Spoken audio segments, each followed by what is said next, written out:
Seb's an amazing boy. He's 9 now and he's just a very active, happy, healthy boy. I don't think most people would know what he'd been through. He's not had the best start in life, but he just doesn't let it stop him. Seb was born with a devastating condition and he needed open heart surgery. We had to reconstruct several parts of his heart. If children who have that condition don't receive open heart surgery, they don't reach their second birthday. Seb had 12 or 13 wires and tubes coming in and out of his body. A horrific time to spend not knowing whether your child would live or die. After Seb's surgery, we knew we were out of the woods and that Seb was on the road to recovery. And it was at that sort of time where we started to sort of look around intensive care and understand what this heart unit was, what the staff put themselves through, and how poorly some of the children were, and then just what we could do to thank them. So I sat down with one of my most amazing friends, Andy. We thought, why don't we run across the country? A lot of people cycle the sea to sea. Why don't we run it? It's about 150 miles, about 30 miles a day, running non-stop. So that was the first challenge. And it was tough, it was really tough.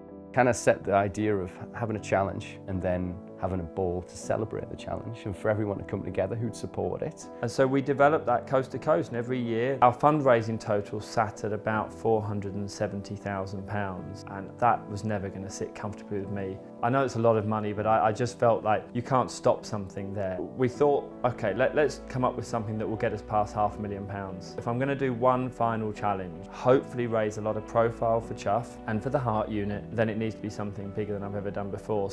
But I left Marble Arch in London, cycled 260 miles up the country, then got off the bike and ran a double marathon, finishing at the doors of the Children's Heart Unit, the place where our journey began.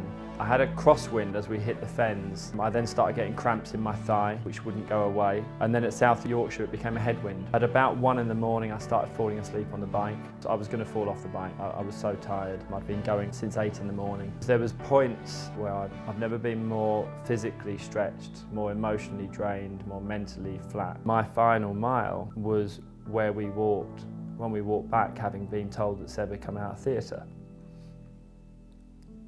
I found the strength. I ran the final sort of 20 or 30 yards carrying Seb, and it doesn't get better than that. There's so many people who have actually came together and are really good friends because they've experienced the challenges that he's organised and actually who believe in what he's done.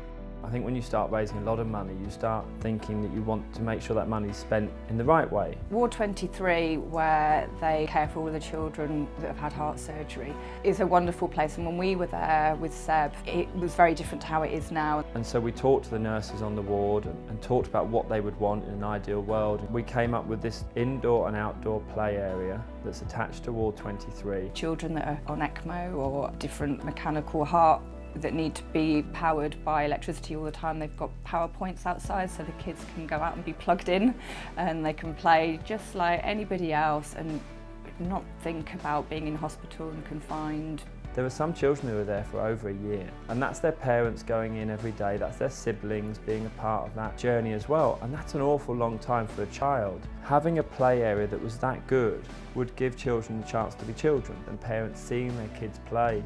I personally think that has a role in healing. To see that play area being used just makes all the blood, sweat and tears worth it.